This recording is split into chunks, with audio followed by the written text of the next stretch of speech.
Friends, మీకు ఈ video నచ్చితే లైక్ చేయండి, సబ్స్క్రైబ్ చేయండి. చామంతి పోలీస్ స్టేషన్‌లో గుండెలు పగిలేలా ఏడుస్తూ ఉంటుంది. ఒకవేళ అమ్మగారు కూడా కోలుకున్న తర్వాత నేనే ఈ విష ప్రయోగం చేశానని తెలిసి ఇక మీకు శైలశిక్ష పడుతుంది. నేను జయంతపురికి జైలు వెళ్ళాలి. నా జీవితం ఇంతేనా అని చామంతి ఏడుస్తూ ఉంటే అలా అని జామ్ ఏడుస్తూ ఉంటే అలా ఏమీ జరగదులే, ధైర్యంగా ఉండు ధైర్యంగా ఉండు అని ప్రేమ్ ధైర్యం చెప్తూ ఉంటాడు. ఇంకోవైపు కోలుకున్న రమాదేవి ఇంటికి వచ్చేస్తూ ఉంటుంది. రమాదేవి, రోజా ఇద్దరు కూడా గదిలో చాలా సంతోషంగా మాట్లాడుకుంటూ ఉంటారు. అంటే రోజా, రమాదేవి ఇద్దరు ప్లాన్ ప్రకారమే ఇదంతా చేశారా అన్న డౌట్‌కి ఇక్కడ వస్తూ ఉంటుంది. ఆ చామంతిని అష్టదిగ్బంధనం చేసేసాము. ఇటువైపేమో ఇంట్లో అడుగు పెట్టలేదు. అక్కడేమో కాలేజ్‌కి కూడా వెళ్ళలేదు. ఇప్పుడు జైలుకి వెళ్తుంది. జీవితాంతం జైల్లోనే శిక్ష అనుభవిస్తుంది.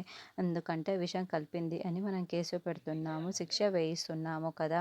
అటు చదువు లేదు, ఇంట్లో స్నానము లేదు, శిక్ష పడుతుంది అని రమాదేవి చెబుతూ ఉంటే, అవునత్తయ్య అని రోజా చాలా సంతోషంగా చెబుతూ ఉంటుంది. ఇక ప్రేమ్, చామ్ ఇద్దరు బాధపడుతూ ఇంకా స్టేషన్‌లోనే మాట్లాడుకుంటూ ఉంటారు. అప్పుడు ఒక కొరియర్ రావడంతో కొరియర్ బాయ్ కాస్త ఆ లెటర్‌ని అరుణ్ చేతికి ఇస్తాడు. నీ పేరు మీద ఏదో ఒక కొరియర్ వచ్చింది అని అరుణ్ ఇవ్వడంతో రమాదేవి ఆ కొరియర్ లెటర్‌ని ఓపెన్ చేసి కళ్ళు పెద్దవి చేసి చాలా షాకింగ్‌గా చదువుతూ ఉంటుంది. అత్తయ్య, చామంతి మీద ఎఫ్ఐఆర్ ఫైల్ చేయమని పోలీసులకి ఫోన్ చేయండి అత్తయ్య అని రోజా చెబుతూ ఉంటే రమాదేవి ఆ లెటర్ చదివి భయంతో వణికిపోతూ ఉంటుంది. అత్తయ్య, మీకే చెబుతుండేది, పోలీసులకి ఫోన్ చేసి చామంతి పైన ఎఫ్ఐఆర్ ఫైల్ చేయమని చెప్పండి అని రోజా అంటూ ఉంటే, వద్దు రోజా అని రమాదేవి అంటుంది. దాంతో రోజా చాలా షాకింగ్గా చూస్తూ ఉంటుంది.